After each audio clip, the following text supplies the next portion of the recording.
Welcome, welcome, welcome, everyone. Welcome back to NAWBO On the Go. My name is Tanya Shanan, part of the NAWBO headquarters team, and I'm so excited, y'all. I love when we get to introduce different NAWBO partners that we work with throughout different phases of all things NAWBO, and I get to do that today. So today, let me introduce you to Miss Lindsey Paulsen, who is with Opportunity International, and I cannot wait for you to hear her story. Hi, Lindsey. How are you? Hi, Tanya. Thank you so much for having me today. No problem. My pleasure. Okay, so before we jump into the nitty gritty, we always do something fun with our guest so we can start to get to know them as a person as well as a subject matter expert. So, what is something that you're learning right now that is actually changing the way that you show up? Oh, thank you again, Tanya, for having me today and giving me the Yes. opportunity to share all of our work at Opportunity and how we are investing in women all around the world for their small businesses. Something that I've been leaning into a lot lately is Brene Brown and her work on vulnerability and courage. And she's someone I followed for many years, but typically from the lens of, relationships and community or professional development. But now with one teenage daughter and one almost teenage daughter, I'm starting to think about how that shows up more in how we parent, and specifically, really how we model daring greatly and passing that on Yes. to our kids. Everything from how we learn how to trust in relationships and build trust in relationships, to what it looks like to fit in versus belonging in our communities and in our friend Hmm. groups, to, how can we put that armor down during times of conflict and anxiety and really live into our true selves of who we are. And as part of that learning process, I've realized that it's a lot different than reading it theoretically on paper and then trying to model that for Yes. young minds who are watching every single thing that we do. And so it's hard and it's messy and it's not perfect, but I think it's a valuable way of teaching those types of life skills and also what we can learn out of those too. Yeah, absolutely. I love that so much. One of my friends says to her daughters that it is beautiful to be perfectly imperfect. Yes. And she has a shirt that says that. Her daughters have shirts that say that. And I love it so much. It reminds me so much of what you're talking about. Okay, Opportunity International. So, first, before we jump into this, explain to me a little bit about what Opportunity International is. Sure. Thank you so much for that, Tanya. I'll expound on this a little bit more as we talk through and share some of the stories of how this work has evolved over time. But Opportunity International is an international nonprofit that's been operating for more than 50 years across the global South, working with primarily women to help them build the sustainable livelihoods and incomes and send their kids to school so that they have the agency and opportunity to build the lives that they want. I love that. So, what do people usually get wrong about women in extreme poverty? And in reality, what is actually holding them back? So, when we talk about working in the global south, these are often emerging economies where a good majority or a good portion of the people are living in extreme poverty. I think that what's helpful before talking about what, the differences are and what might be holding them back is to think a little bit about what we kind of all have in common first. Hmm. I think across geographies, across social status, across income status, universally, women really want the same things of to be able to provide for themselves and their families, and if they have children, to be able to send their kids to school. But Yeah. the barriers for women in extreme poverty and in emerging economies is much higher than the barriers that you and I know day to day. And so anything from, lack of access to equal and quality education, lack of access to property rights, lack of access to incomes, are all things that are really, stacked against them, taking away the type of agency and opportunity that they need to be able to move forward and build the lives that they want. One thing that we've learned in this work is that potential is equally distributed, but Hmm. opportunity isn't. And so that's what we're here to Wow. be able to facilitate. I love that. And how does opportunity address the economic challenges and barriers these women face? So there's a couple of things I would, like to frame first is that, one, poverty, it's an economic problem, and therefore it requires an economic solution. And when we talk about extreme poverty, we're talking about people living on less than $2 a day, because that's how much it costs to purchase the calories that they need to survive that day. Wow. So, over 50 years, we have figured out how to approach this in a way that is the most sustainable and impactful. And it comes down to really three things. Number one, ensuring that they have the access to incomes and financial services that they need to start or grow a business, to Hmm. have access to a first savings account. Secondly, we layer in training and financial literacy and skill building support. But thirdly, and importantly, we do this in a group support type of network. So think of peers of women coming together to individually build their own businesses, but in community with each other. Oh, that's amazing. And we really want to focus on areas that we think that we can have the greatest impact. And so for us, that is agriculture. And we say that because of the 700 people in poverty, 80% of them live in rural areas. And so, if Yeah. we are really serious about poverty alleviation, we need to be investing in the agriculture leaders and business owners in those communities to ensure that they have the capital and training and support to be able to, increase their crops and increase their incomes. We also look, in the 28 countries that we work in, that most of them don't have a formal economy and a formal job sector. So we really invest in the informal economy with micro and small business owners so that they are creating the jobs needed in those communities and being able to provide an income for themselves. But thirdly, we look at education, and this is so important because we know that the long term, cycle breaking generational Hmm. poverty is really unlocking educational opportunities. And there's hundreds of millions of kids across the world that are either not in school or in school and not learning. And that's mostly because the governments there can't afford to provide that type of education access to everybody. And so we work with low cost school owners, education entrepreneurs, to ensure that they have the capital necessary to build more classrooms, more washrooms, and expand those educational opportunities within the communities. But then we layer on with that, knowing that a lot of the teachers themselves are not able to be formally trained. So we provide ongoing professional development for them to ensure that they're able to deliver a quality education and that kids get the skills they need to build a successful livelihood themselves. Oh my gosh, all of the work that you're doing. I can't imagine. What have you seen happen? I can't wait to hear this when that gap is closed. When you see that gap of women getting access to capital and the right support, what do you see happen when that closes? On a macro level, it can be so transformational. And Yeah. there's so much, data and third-party validation studies that we've done of, 92% of the women that we invest in are saying that they increase their incomes. 99% of them saying that they have agency now in household decisions.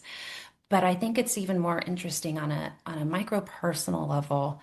Recently in the last year or so, I was in Uganda and had the opportunity to sit with a circle of women that were building their businesses together and hear the story of Mary, who lives a couple hours outside of Kampala, and her business was selling eggs at market.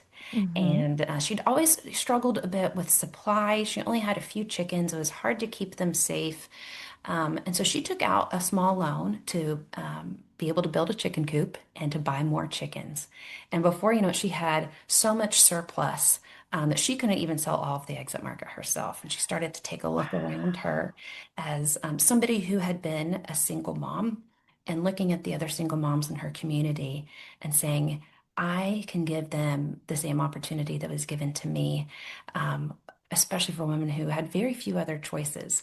And she had employed now about 10 or 15 women Oh my within her community gosh. to be able to sell eggs at market. And they stayed loyal to her because they knew that she always had the capital to be able to pay them and pay them on time and to ensure that they were going to be able to continue to have the success. And so that's what we want to see is not just the transformation on a one-on-one basis, but how that trickles down and expands to other people in community.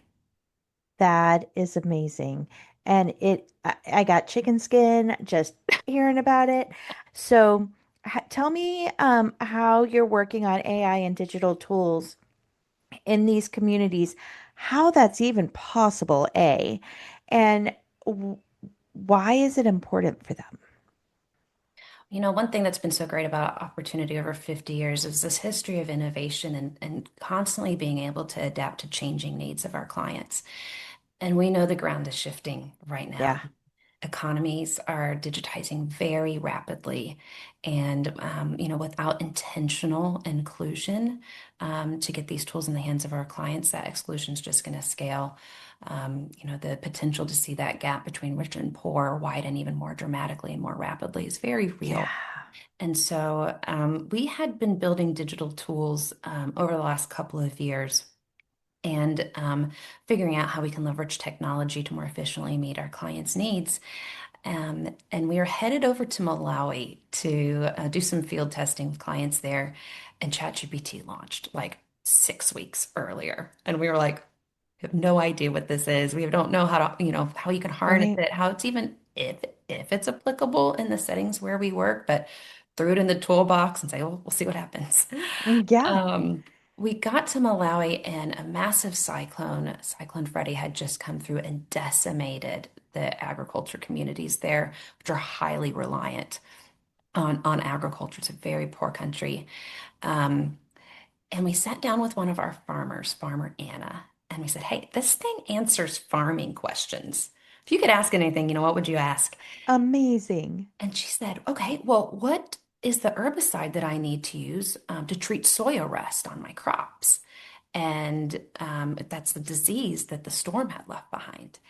And it came back and told her, you don't need an herbicide. That's a fungus infection. You need a fungicide. And here's the 12 that would be effective on your specific crops. She sat back and said, wow, if I would have had access to that information, I would have saved 90% of my income this year. Oh my gosh. It was this major aha moment that for 50 years we've been working on financial inclusion and economic mobility. And that's one type of poverty. Yeah. There's another emerging and growing type of poverty, which is information poverty. And that Mhm. is the lack of access to trusted guidance when you need it at critical decision-making moments. And we sat back and said, we can solve that. We went back and developed Farmer AI, which is the agronomy advisor in your pocket that's now in 7 countries, reaching over 200,000 smallholder farmers. Um, but what I think is important to know is that this is not just ChatGPT in someone's pocket. These tools were not created for the world that our clients live in. They were created for a Western world with large language models. It was not Wow. created for people who speak Chichewa, who have low literacy skills and wouldn't be able to type or read back. That needs to be verbalized and something that they can, put in audio and be able to understand. It wasn't made for people in low connectivity environments or who have a very different context of where they work than we do. So we reverse engineered a lot of this to stack together ChatGPT with Google language translation services, with local authoritative content from the Ministry of Agriculture and their Good Agriculture Practices Handbook, and delivered it through a platform like WhatsApp that's very familiar and easily accessible to our clients. And we've now been able to take a look and say, okay, how can we make this accessible across other core economic sectors like education and building Mhm. tools that help make those education entrepreneurs manage their operations better and ensure their cash flows better, and be able to grow their schools more effectively and efficiently for teachers who haven't been trained and to be able to put together the types of lesson planning that they need that they've never had access to, and really up the stakes in what quality education looks like. And Oh my so we're gosh. realizing that we are just reaching the tip of the iceberg and the possibilities are quite endless. So what happens to those that can't access it? What happens when we don't get it right? The risk is high. Yeah. The risk is so high, Yeah. that gap between rich and poor rapidly growing. The risk that those who have typically been left behind get further left behind. The risk that they're not able to compete in a rapidly digitizing world. But I think I would rather ask the reverse question of what if we get it right? Yes. What if we are able to work with smallholder farmers and women that can increase their yields two, three, four times in one harvest cycle? And we're seeing that. That's amazing. What's going to happen when we're able to elevate global education achievements? When you think about the potential of these tools and what we can accomplish in a much shorter period of time, it really accelerates the achieving the mission that we have been on for 50 years. Oh my gosh. Okay. For women listening who are building businesses and leading teams, what would you want them to do differently after hearing this? Oh, thanks for that question. It's such a good one. I so admire your listeners who are taking risks and following their passions and building enterprises and the impacts that they're going to be having on their communities. Yeah. But what I would ask them to ponder Mm-hmm. is who gave you your first opportunity? Mm-hmm. Who gave you your access to education? Who was your first customer or your first client that believed in you? Who gave you the first loan to start your business? And then think about globally and zooming out, what can you be doing to pay that forward and providing opportunity to other women who have those same passions and dreams that you have? And I'd encourage you to come, look at what we're doing at opportunity.org and consider how you might be able to partner and investing in women around the world. That is amazing. We're going to stop right here because there's nothing any better that you can say. What we do at NAWBO on the Go, our guests always leave us with a favorite quote of theirs. I cannot wait to hear your favorite quote. I appreciate that. I was shockingly a political science and history major, and it's a long story about how I found my way over into this. But I've always appreciated learning from leaders that came before us. And one that's always stood out to me is the civil rights activist Ella Baker, who said, "Give light and people will find the way." Oh, And if we can all be shining that light and giving that light, we're going to empower so many other people to build the lives that they want. oh my gosh. Listeners, everybody, y'all, all the things. I got chicken skin like 8 times during today's talk. So I can't wait to hear what everyone thought about this as well. We are going to have a link to Opportunity website in the show notes. So please check them out, see what you can do, see how you can help. And Lindsey, thank you so much for spending time with me today. I so appreciated learning more about you, hearing these stories, seeing the empowerment that you're Mhm. sharing with others. It's incredible. Thank you. Well, thank you, Tanya, for having me. I look forward to continue the conversation with you all. Yes, absolutely. And listeners, as always, thank you for spending time with me today as well. And I will see you back here super soon for our next episode. Have a great day.